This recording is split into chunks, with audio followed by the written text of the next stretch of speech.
You have a line on the inside of you.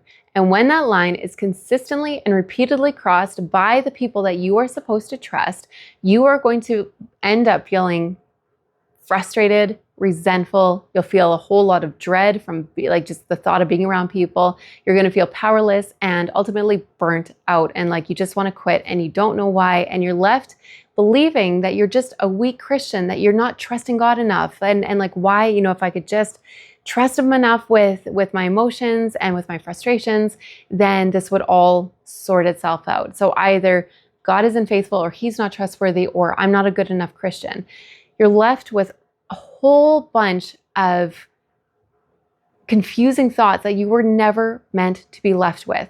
So that line that we're talking about is the dignity line. That's on the inside of you. Every person has it, and only you know it. Only you know when it's crossed, who crossed it, what happened.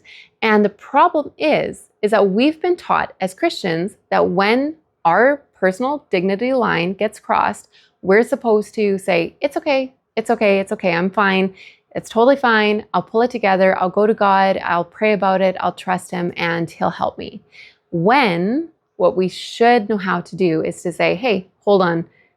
This line's been crossed. Even if we're not saying it to other people necessarily, but to ourselves.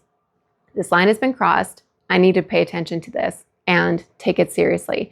If you can learn to do that, you will find that there's a whole lot of health that comes back to you, to your family, to your marriage, to your church dynamics, and ultimately to a whole bunch of people around you, because you're finally saying, I'm a human being too, and you need to treat me as one. And even if you don't, I'm still going to remember and treat myself as one. And if you're ready to take this to the next level, then grab the burnout diagnostic in the description below, because sometimes we need to realize just how burnt out we actually are, because most Christian women are burnt out long before they ever begin to recognize it. So a few questions might be what you need in order to identify what's actually going on for you. Okay, so I love God's people. I love that he has brought us into his family, that he has that Jesus died on the cross, and that we can be part of the family of God. But along the way, there are a whole bunch of damaging thoughts and beliefs and teachings that have been passed down. And many of them we have picked up, like turning the other cheek, where no one is actually teaching you exactly what you're supposed to do in a given moment. But we just know that, well, if someone has done us a wrong, we need to turn the other cheek, which is true. Jesus taught it. It's in the Sermon on the Mount. It's like Christianity 101.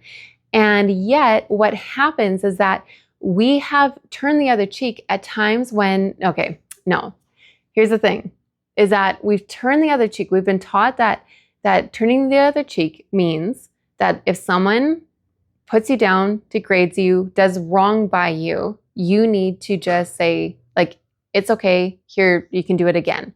And it has created a dynamic, or the way that we've understood turning the other cheek has actually created an unhealthy power dynamic that has destroyed marriages and families and churches and relationships, because there's a power dynamic that the way we've understood turning the other cheek has taught the weak to become weaker and the powerful to become more powerful, and that it's totally okay. You can trample on me. That's totally fine. I'll just trust God with that. And that's not how kingdom people, Christians, kingdom families are supposed to live or operate. And if you know, like if you know that you're on the weak side of this, not that you're a weak person, but you know that you've been on the negative side of this, if you have been taught to just keep it together, hold it together, be okay, that if someone says something to you that was hurtful, you just bring it to God and talk to him, which sounds great, right? It's like everything in me wants to I want that to work, and yet I know it doesn't work. It has not worked for me. And to consistently be told that if you're uncomfortable, you just got to keep on putting yourself in that uncomfortable situation and trust God that he'll make it all work out. The problem is that when we taught that and when we have believed that, we not only don't trust other people, we start to really distrust Jesus, because we're like, well, I'm doing this and I'm following this way of thinking because that's what he taught. And it creates, it's like we're trying to follow God, we're trying to trust him, but we're set up to fail. And I don't want you to be set up to fail anymore. So when we're talking about turning the other cheek, we are, where it's basically, it's been taught in a way where it's like if someone is doing wrong by you, keep on letting them do wrong by you. But I recently heard a teaching from the Bible Project where they're going through this. It's totally free on their website, and they're going through the just more in depth on like what did the actual hearers hear when Jesus taught the Sermon on the Mount. And what I love about turning the other cheek. So if this is true, okay, and even if it's not totally off, I still think that we have to reckon with what we've been taught turning the other cheek means versus what it might actually mean. So if turning the other, what they were talking about, that like turning the other cheek, basically, if someone hits you on the left cheek, that's a backhanded slap. That's what you would do to a servant or someone below you. A right-handed slap is what you would do to an equal. So if that's true, then that is Jesus saying that if someone hits you in a you're beneath me, degrading kind of way, turn the other cheek to them and say, basically, want to do that again, but this time do it to me as an equal. So he's not teaching to fight back in kind. He's not teaching just retaliation, and he's not teaching you to just roll over and be okay with whatever people do. It's creatively responding to when someone comes against you, when someone degrades you, when someone puts you down or beneath you, when someone makes you a doormat. Then, instead of it's so crazy because we've understood it in a way that we've been taught to be doormats, when what Jesus, if this is true, what he's actually teaching is for us to respond in a way that actually makes the person who degraded you think differently about their actions. It creates a little bit of shame, which can be very constructive. And it says, I'm a human being. Can you do that again? But treat me this time like I'm a human being and like I'm an equal. And it doesn't necessarily mean that the person that put us down sees us as an equal, but we are stepping up and saying, I know that I'm made in the image of God. I know my worth, and I'm going to act based on that, not based on how you treated me. And if this is true, this is revolutionary, and it's totally Jesus's kind of revolution. And it totally, this kind of thing, if we really got this would take our churches, our families, our marriages from being, or our relationships, wherever this unhealthy power dynamic, where that dignity line inside of us begins to get crossed, and where we keep on saying, it's okay. You totally mocked me, but it's okay. I'll trust God with it.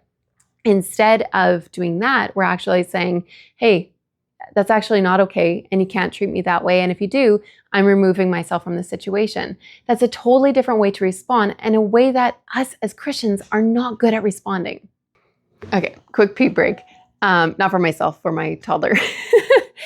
Okay, so where was I? Okay, so let's talk about what you do when that line gets crossed. Actually, first, if you just a reminder to grab the burnout diagnostic in the description below if you are ready to take this to the next level, and stop ignoring it and stop saying, it's okay, I'm fine.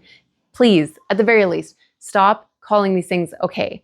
So, right. Okay. So what do you do when that line gets crossed? Because again, you have a line inside of you, and when it's crossed, only you know it, only you know how to identify it, and only you can do something different about it. I think we have this idea that if we really trust God with this, like if we feel overridden by someone else or walked on, like we're a doormat, then we've been taught, we'll just go to God and pray about it, and he'll change the other person's heart, which is possible, but it is also very likely to unhappen, and it prolongs the problem. And so where what we need to learn to do is actually say, hey, you know what? I can hold this line. And it doesn't mean that we're not trusting God. Okay. I think that this is one of those things that it feels like, oh, well, if I respond differently, not in kind, but if I just respond differently, then I'm not actually trusting God. That's a huge fear, and one that you're going to have to take seriously and acknowledge and bring it to God and say, if I change how I'm doing this, I feel like I'm not trusting you. I'm trusting myself, that I'm taking I'm trying to be powerful in a way that I shouldn't be.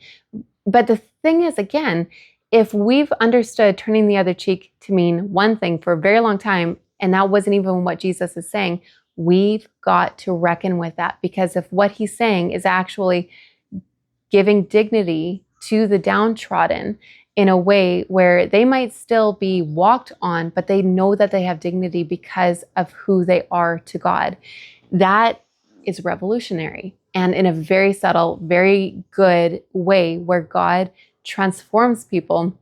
He gives strength to the powerless. Like, we know this, right? And yet so many of us don't experience it. So if what we do with it, if you're degraded or walked on, and you just turn the other cheek, and it's like, okay, I'll go to God with it. It's really hard. And then it creates so much distrust for, like, where we don't trust other people. We don't trust other people, and we don't trust God. And so instead, what I'm encouraging you to do is to just change what you do. When a line has been crossed, and again, only you know when what happens and when that is, when that line gets crossed, just start to change what you do. Whether you pause, you might continue the conversation. You're like, okay, yeah, you know what? They just said something that was kind of a little bit backhanded, like a backhanded slap. I'm recognizing it, even if you just say, I see that. I'm realizing this line just gets crossed, and I'm continuing the conversation, but I can see that. Then you can go to your quiet time with God and talk to him about it. And just like, it's like, okay, that happened. I let it happen. I didn't, like, just even beginning to relate to it differently and to bring it into the conversation with God. And then the next time it happens, you might say, hold on. That was I heard what you said, but that was kind of hurtful. Could we just backtrack a little bit on that? Which is super uncomfortable to do. But this is the thing, is that we think that when we when we forgive other people's behaviors, whether or not they've even apologized, which is a whole nother conversation, we think that that's what God wants us to do. But all that does, if someone degrades you or someone walks on you in some kind of way, then when we just say, it's okay, totally fine, like I've got it, I'm fine, that teaches them, oh, this behavior is totally fine. And then we assume that they know that they're doing a bad behavior, and that we assume that they know they're supposed to stop, but they're just continuing to do it. But the thing is, if someone is it could be like just expecting too much from you, and you're sick and tired of how much people expect from you. If you keep communicating that it's okay, they're going to keep on doing that and have no idea that their behavior isn't good.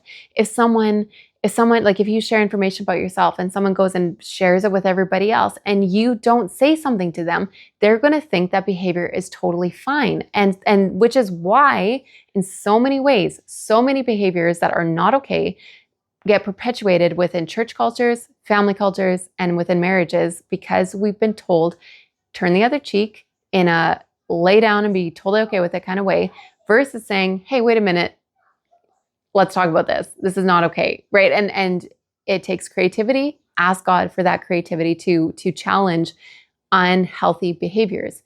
And a great place to start, again, is when your dignity line gets crossed, when something inside of you says, wait a minute, that's actually not okay.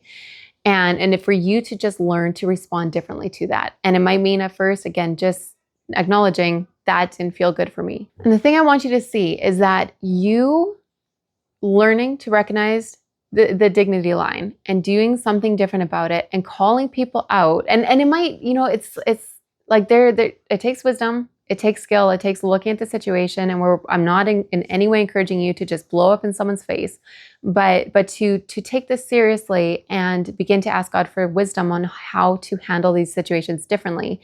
Then it's like when we're teaching other people that, no, you can't just expect everything from me. I'm no longer going to allow that.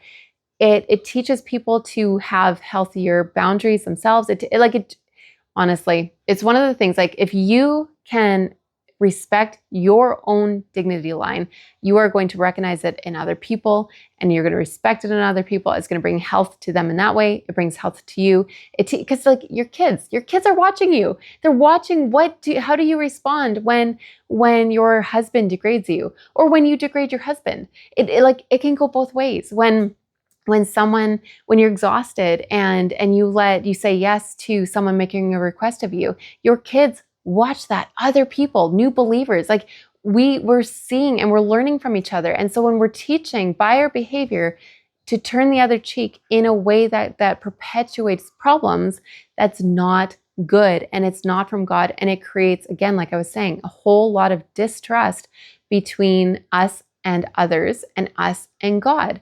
And it comes back to like, did Jesus really mean what we understand? What comes, and this, I mean, this would be a great place to start.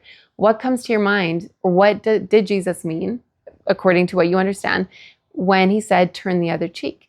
Has it meant be okay with whatever people do to you, whether they are Christians or not Christians? Or is there maybe room to look a little bit deeper and actually ask God and pay attention to, okay, like what, just listen to people who have been sitting with us for a long time. What does it mean? Because like we've got the Sermon on the Mount teachings and there's so much there, but we have not learned how to sit with them and like, what does Jesus actually teach? And where have we gone wrong with some of these things? And where do we need to actually get back on track? Because the church should be a healthy place. You should feel safe among other believers and in your family and in your marriage. You should not feel overridden. And if you do, start there. Take that seriously and begin to do something different with that.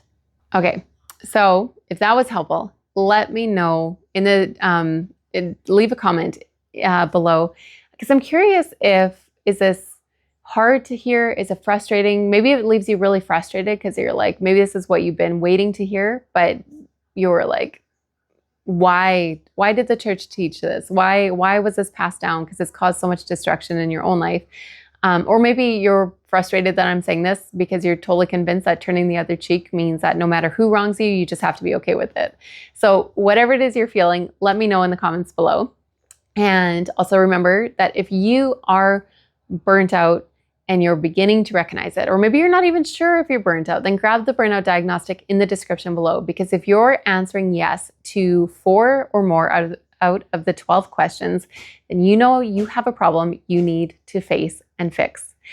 And lastly, remember to read your Bible, get lost in the story of God, and play your part because you were made for so much more.